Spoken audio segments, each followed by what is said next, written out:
Seattle's skyline burned silver in the afternoon haze, its jagged silhouette stretching beyond the misted windows of Ethan Carrington's penthouse. From 40 stories above the city, it looked like the world below was moving in slow-motion cars. Crawling along wet roads, people huddling under umbrellas, the distant ferry gliding through the bay like a ghost. Inside, everything was still. The penthouse was flawless, an architectural marvel of marble, glass, and steel. Every piece of furniture was curated, minimalist, and absurdly expensive. A fireplace flickered beside sleek Italian chairs no one ever sat in. The wine fridge was full, untouched. The kitchen gleamed with polished chrome, but rarely saw more than the daily grind of coffee. It was a palace made for someone who no longer believed in celebrations. Ethan stood alone near the floor-to-ceiling windows, hands tucked into the pockets of his black slacks. His posture relaxed, but eyes distant. His reflection in the glass was sharp, tall, broad-shouldered, dressed in a dark cashmere sweater that matched the silver streak at his temple. He looked like a man who had it all, and yet the silence that followed him everywhere had never felt heavier. A soft knock broke the quiet. Clara James stepped inside, careful as always, her heels barely audible on the polished floors. She carried her leather-bound tablet and wore her usual pale blue blouse and navy pencil skirt. Her auburn hair was pulled back in a tidy bun, not a strand out of place. She moved like a wisp, proficient, respectful, but never cold. The quarterly summaries had been compiled, she said gently, placing a file on the edge of his mahogany desk. Also, your brief for the Paris licensing meeting is ready. I've emailed it to you and printed a hard copy, just in case. Thank you, Ethan said, turning from the window. There was always something in her presence that grounded him, like she saw through the curated gloss of his world and responded to the man beneath it. She didn't flatter, she didn't linger, she simply made his days easier, his chaos manageable. For 4 years, she had worked beside him, never once overstepping the invisible line that separated their lives. But today, Ethan was about to blur that line. He walked slowly to his desk, eyes meeting hers. Clara, he said, the name sounding strange in his mouth because he rarely used it aloud. I need to ask you something unusual. Clara tilted her head slightly. She didn't speak, just waited. There's an event next weekend, Ethan began, rubbing the back of his neck, something he only did when unsure. The Winter Solstice Ball. It's hosted by the Glenmore Foundation. They fund most of the regional health tech initiatives. Usually I skip it. She nodded once. Yes, I've seen you decline the invitation each year. Well, he said slowly, this year, I'd like to go. Clara blinked. That wasn't the surprising part. What came next was, and I'd like you to go with me. Silence stretched between them. As your assistant, she asked, her tone cautious. No, Ethan said, his gaze steady now. As my guest. Clara stood perfectly still. For a moment, she wondered if she'd misheard him. She was used to being needed for scheduling, travel arrangements, crisis management, but not for this. Mr. Carrington, she began, choosing her words carefully. I don't think that's appropriate. Why? He asked, folding his arms. Because of appearances, because of boundaries, she replied. You know how people will perceive it. He smiled faintly, the kind of smile that didn't reach his eyes. I've spent the last 5 years not caring how people perceive me. Clara hesitated. Her heart was thudding faster than she wanted to admit. Surely there are people more suitable from your social circle. That's precisely why I'm asking you, Ethan said. Everyone else sees that night as a performance. You see things as they are. I need that. Clara exhaled slowly, her brows knitting. Then I'll need to be clear about something. Ethan waited. If I agree, I'm attending as your colleague, she said quietly, not as some accessory meant to match your tuxedo. I won't smile politely while being looked down upon, and I won't be someone I'm not. Ethan's expression softened for the first time in days. Clara, I wouldn't want you any other way. For the first time, Clara wasn't sure who was in control of the conversation anymore. Something had shifted and spoken, fragile, but undeniable. She gave a small nod, barely audible. Then I'll go, she said, but only under those terms. Ethan nodded in return, something unreadable flickering in his gaze. Understood. As she turned and left the room, the silence returned, but it didn't feel quite so empty anymore. The week leading up to the Winter Solstice Ball passed like a storm, with no rain-charged, tense, and full of unsaid thoughts that hung between them like mist over the city. Ethan carried on with the usual board meetings and investor calls, but his mind kept circling back to Clara, not just her agreement to accompany him, but the way she had stood her ground, calm, firm, no hesitation when it came to protecting her principles. That was what he respected most, and perhaps feared a little. Meanwhile, Clara was anything but calm. Each morning, she arrived at the office precisely at 8. Each evening, she left after he did, but this time, her attention wasn't just on schedules or contract renewals. It was also on her own internal spiral of doubt and preparation. She had never set foot in the Glenmore estate, never worn anything worth more than her monthly rent, never been part of a world where a woman's value was often measured by the designer label on her gown or the pedigree of the last man who'd escorted her. But now she was going arm in arm with Ethan Carrington, and they would all be watching. The murmurs began long before the night of the ball, small, sharp comments in the corridors of Carrington Holdings. The receptionist who whispered too loudly about how boss man's finally bringing a date. The legal director who jokingly asked if Clara would be handing out hors d'oeuvres. And the junior VP who muttered to another executive, "She's smart, but let's be honest, she's not exactly Glenmore material." Clara heard every word, not directly, but through the unmistakable weight of silence that followed her into every elevator and meeting room. It stung more than she wanted to admit. On Wednesday afternoon, as she delivered a financial forecast to Ethan in the executive lounge, she paused midway through a sentence. "Are you sure about this?" she asked suddenly. Ethan looked up from the screen. "About what?" "About taking me," she said, her voice steady, though her fingers curled slightly at her side. "I don't need protecting, Mr. Carrington, but this is different. These people, they don't play fair." He leaned back in his chair, his expression unreadable. "And do you?" Clara didn't answer immediately. She stared at him, her green eyes sharp. "I don't play at all. That's the problem, isn't it?" He was quiet for a moment before replying. "That's exactly why I chose you." The day before the ball, Ethan had lunch with two old acquaintances at an exclusive club downtown. Jonathan Voss and Alicia Renner. They had known Ethan since before his company had gone public, back when he was still just a software genius in a borrowed suit. But unlike him, they had never evolved. They were society royalty resting on legacy, money, and image. "So," Jonathan said with a smug grin, slicing into his seared tuna, "rumor has it you're bringing your assistant to the Glenmore ball." Alicia leaned forward, her perfectly sculpted nails tapping on the rim of her wine glass. "Is that true, Ethan? Clara James? I mean, she's lovely," but she trailed off, the pause louder than any insult. Ethan didn't flinch. "Yes, Clara is joining me." Jonathan raised an eyebrow, a bold move. "I just hope she knows which fork to use, or that she doesn't think Glenmore is a perfume." Alicia giggled behind her hand. "It's sweet, really. I always thought you'd finally settle down with someone like Catherine Marchand, or, at least, someone who's cultivated." Ethan looked between them, his voice smooth, but with a razor's edge. "You two really haven't changed, have you? Still assuming wealth is the same thing as worth?" Jonathan blinked. Alicia's smile faltered. Ethan stood and placed his linen napkin beside his plate. "Clara doesn't need to impress you.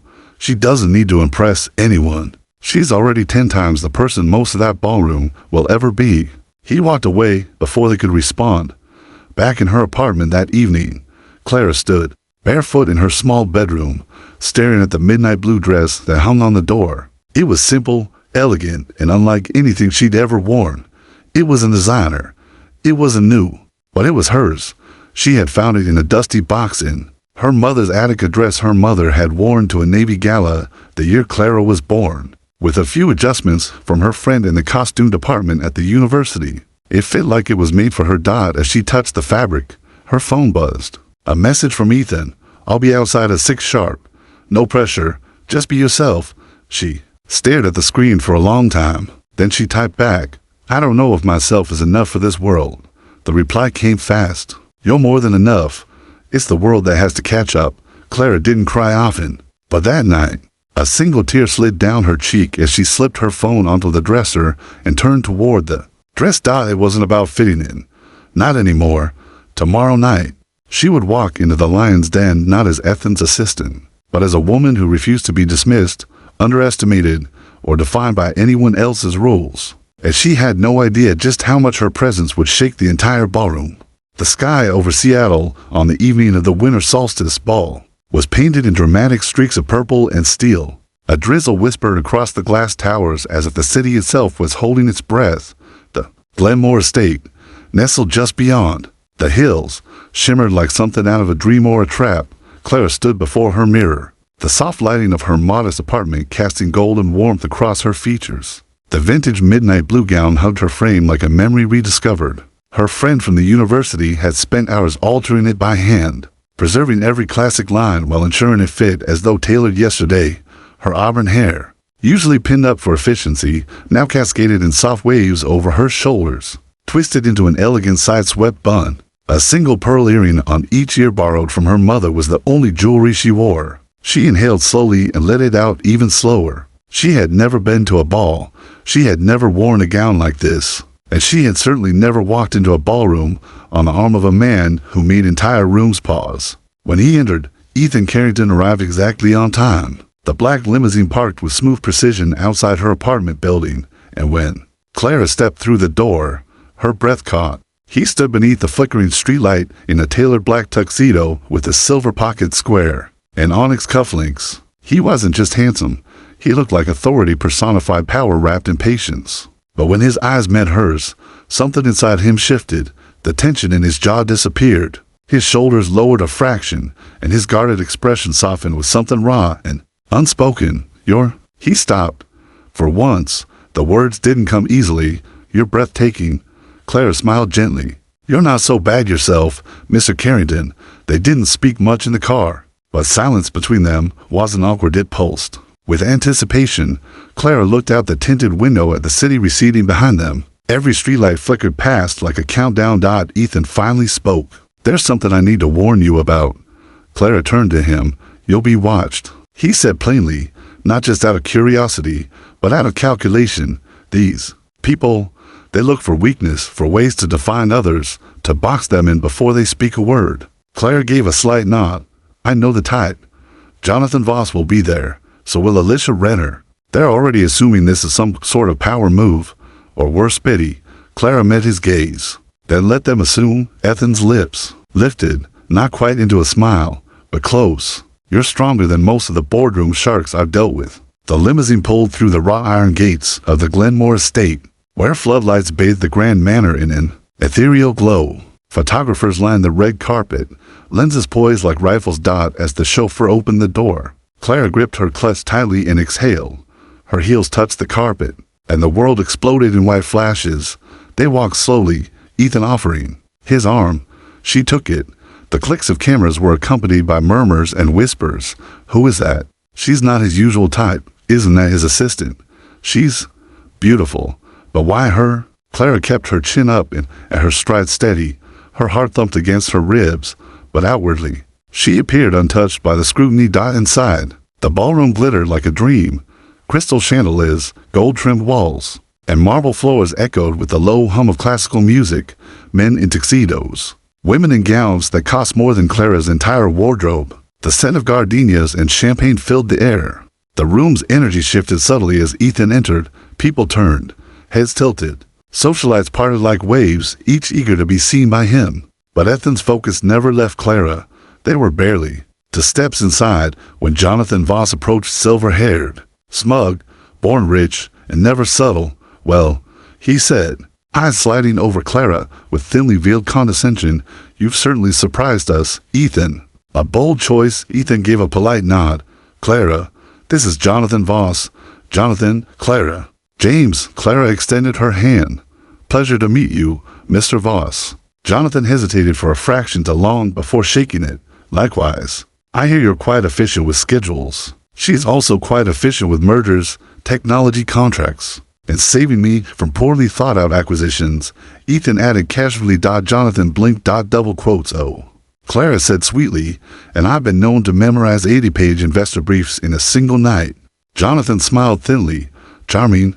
Clara gave a graceful nod. Thank you. They moved past him. Deeper into the crowd, Ethan leaned slightly toward her. You didn't just survive that. You won. But Clara's attention was already a headlocked on Alicia Renner.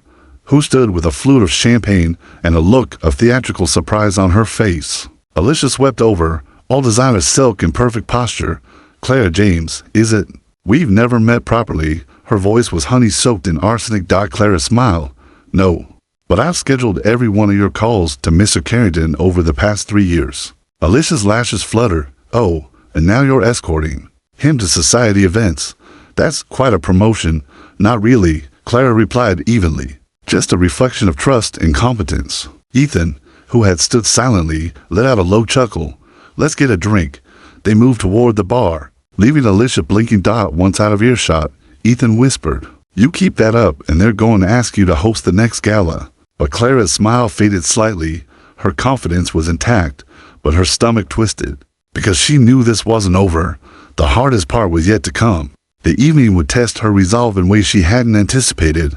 What she didn't know was that something or someone was about to appear at the gala who would shake both her and Ethan to their core.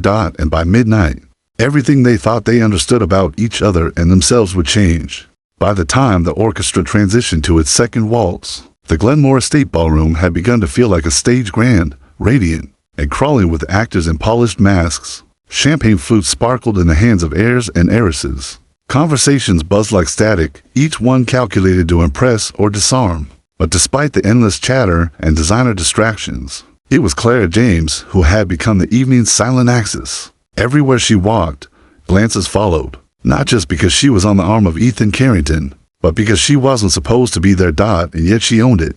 Clara floated through the crowd with an air of poised grace, her midnight blue gown gliding like water over marble. She smiled when spoken to, listened intently, and spoke only when it added something thoughtful.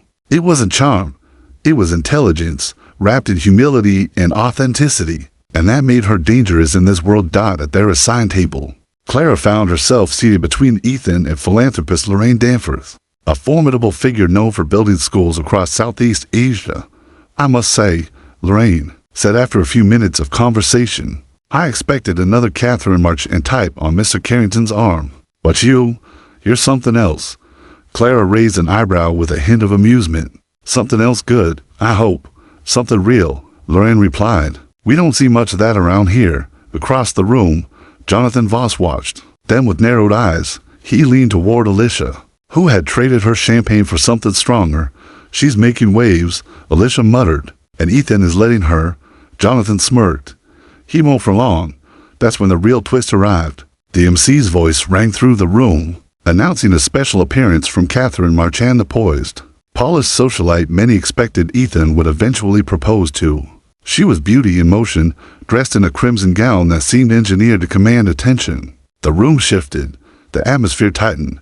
Clara felt it too. A sudden weight pressed on the back of her neck. Ethan turned toward her, tension flashing across his features. "I didn't know she'd be here."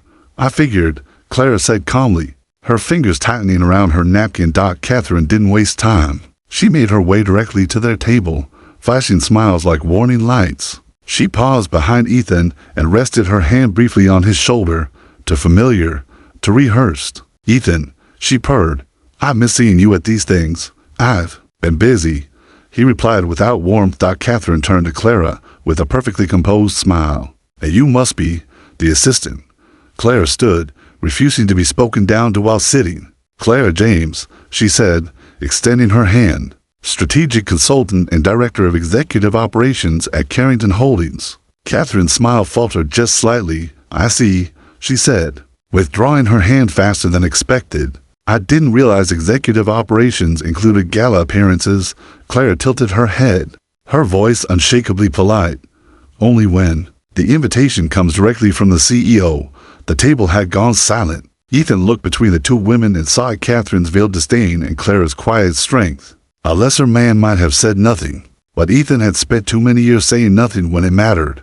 He stood beside Clara, his voice low and firm. "Catherine, I hope you enjoy the rest of your evening." Dismissal, clean and final. Catherine's eyes narrowed, but she turned and walked away without another word, leaving behind a tremor of tension and whispers that spread across the room like wildfire. Clara sat back down, her heart still pounding beneath her calm exterior. Was that wise? Ethan shrugged. "I'm not interested in keeping peace with people who look down on the person I respect most." He meant it, and Clara knew it. But the night wasn't finished with them. During the auction segment of the ball, Ethan stepped away to take a confidential call about an ongoing cybersecurity breach at one of their satellite offices. Clara remained at the table, half listening to the MC, until a server delivered a handwritten note on a silver tray addressed to her. It wasn't from Ethan. She unfolded it with caution. "Clara, you should know you're not the only one Ethan has taken under his wing. Ask him about Serena. Ask him what happened the last time he mixed business with affection." A friend. Her hands froze. The ink bled slightly at the corner from the condensation of the champagne glass she hadn't touched. Serena. Clara didn't know the name, but the implication was clear. A shadow fell over the evening. The confidence she'd built, the composure she'd fought for, cracked just slightly when Ethan returned to the table. She handed him the note in silence. He read it. His jaw tightened. "I was afraid this might happen," he said, folding the note carefully and sliding it into his jacket. "Who's Serena?" Clara asked, her voice measured. "She was my PR director 3 years ago," he said quietly. "We dated. Briefly. It didn't end well." Clara's throat tightened. "Why didn't you ever tell me?" "Because it didn't matter until now," he replied.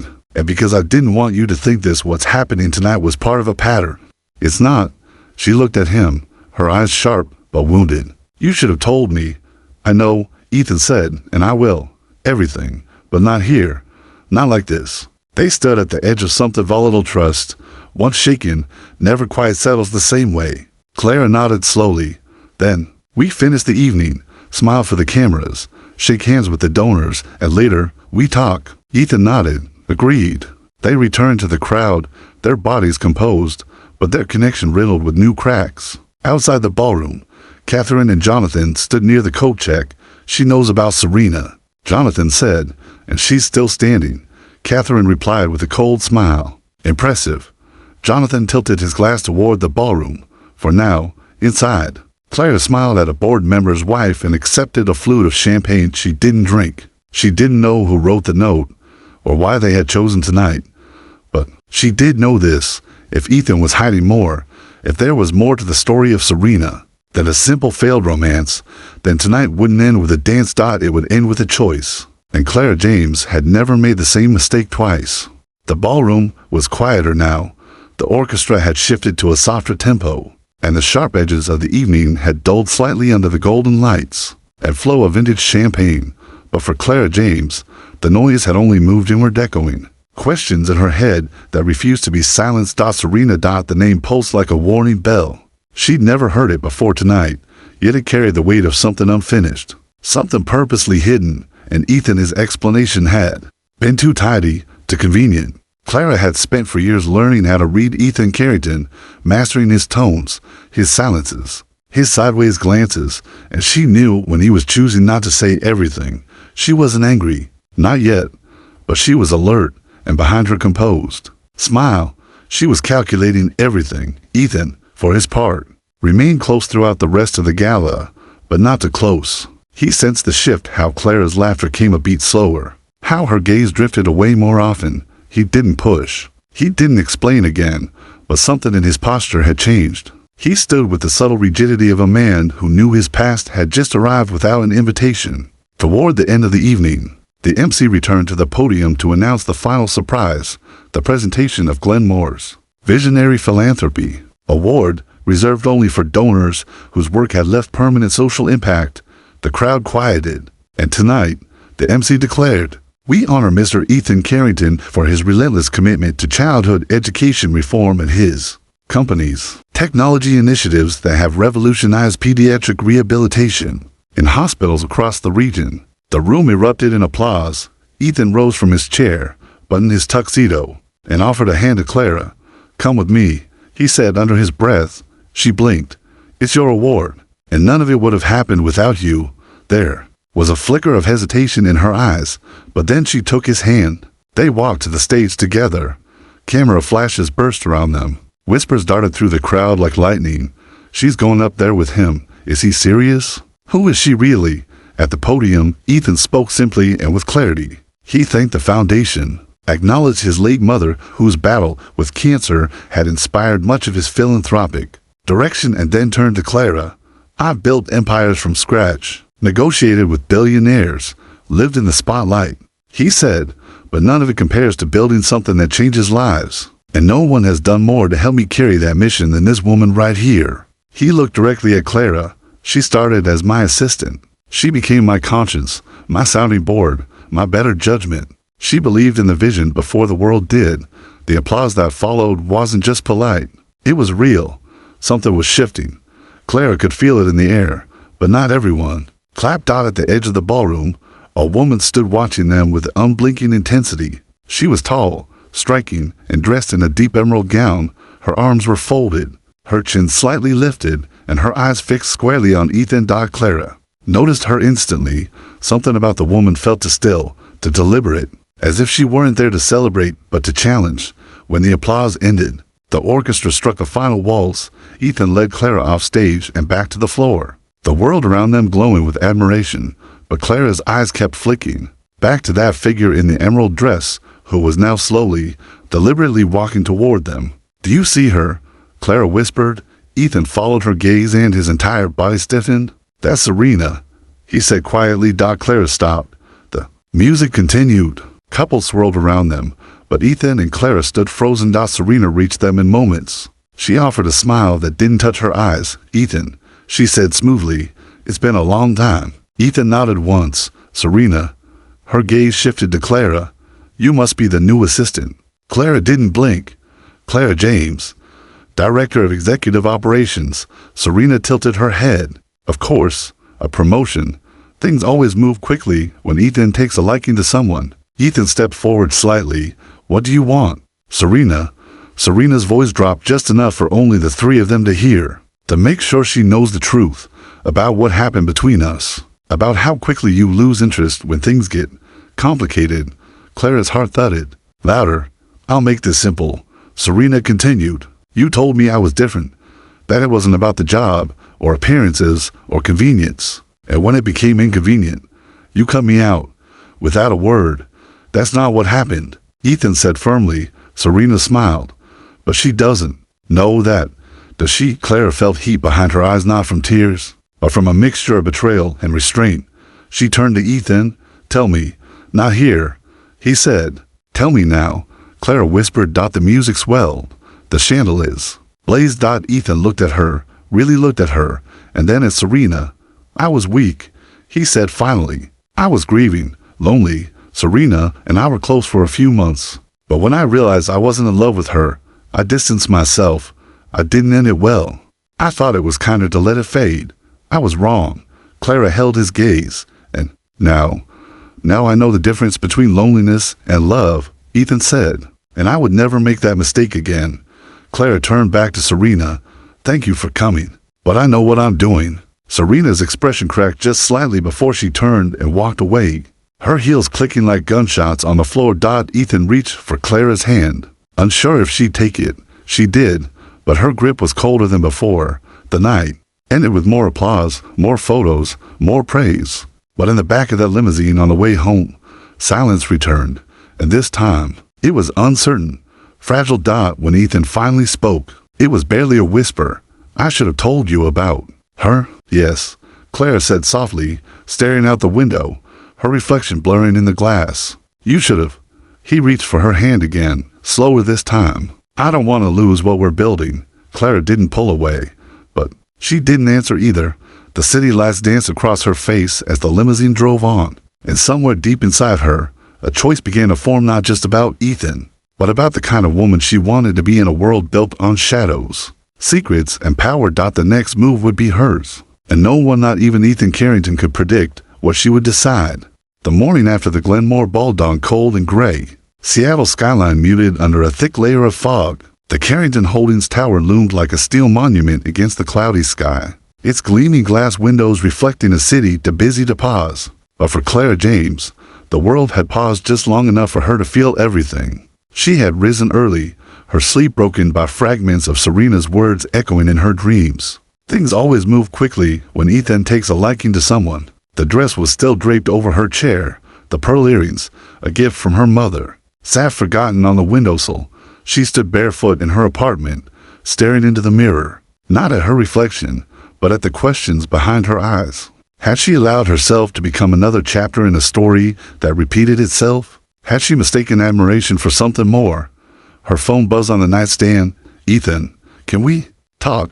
I'll wait at the rooftop garden. No pressure. Just come if you're ready." Clara closed her eyes. The rooftop garden. The one place in the city where Ethan allowed himself to breathe. She had seen him there often standing alone, above the world, arms crossed, eyes on the clouds.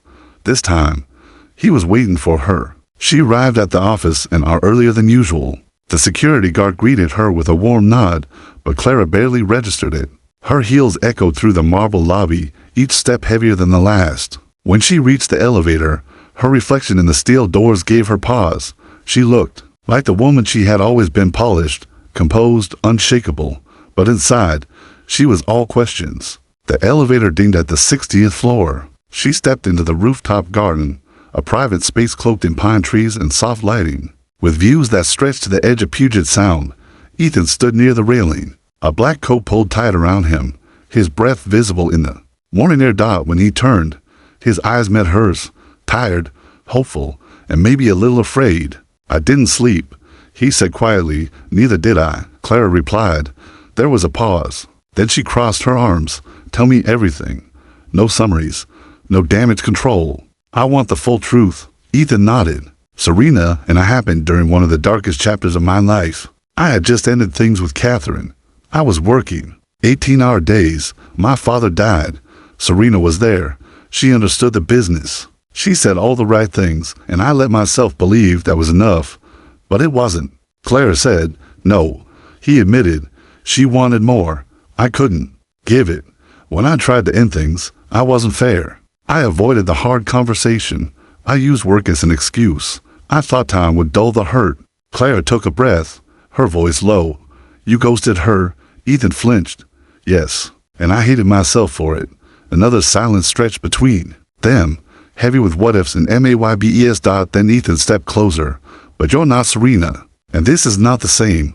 Clara studied him. "How do I know that?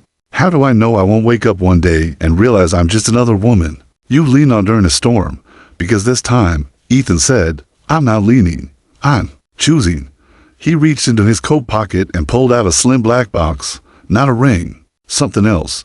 He opened it. Inside was a platinum security keycard engraved with her name. Clara stared at it. "This," Ethan said, "is for the executive vice president's office. I want you to have it. I want you beside me. Not behind me. Not under me. Beside me. As my equal." Her heart thudded. He continued, his voice steady. "You asked for truth. Here's mine. I didn't invite you to the gala to prove something. I did it because every time I imagine my future, you're in it. Not as a footnote, not as a chapter, but as the co-author." Clara blinked, her vision blurring. He took another step closer, his voice barely above a whisper now. "You asked me once if this was all too fast. Maybe it is, but I've been building walls for so long. I forgot what it felt like to let someone in. You tore through those walls with grace, and I don't want to hide behind them anymore." The fog thickened behind them. The city faded to gray dot, and in the quiet, Clara finally spoke. "I don't need the title," she said. Ethan's brow furrowed. "I don't need the office, or the card, or the staircase to power." She continued, "I need something else." "What?" he asked. Clara looked him dead in the eyes. "Consistency, honesty. A man who doesn't vanish when things get hard." Ethan nodded, voice trembling.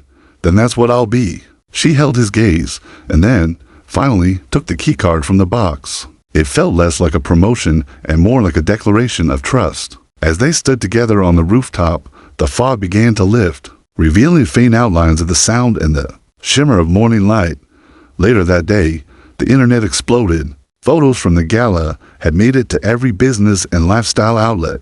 Ethan Carrington's mystery date, who was Clara James, from assistant to powerhouse, the woman. Beside the billionaire, some headlines were respectful, others were cruel, but none of them mattered, because by noon, Clara had made her decision. She sent a single internal company-wide email.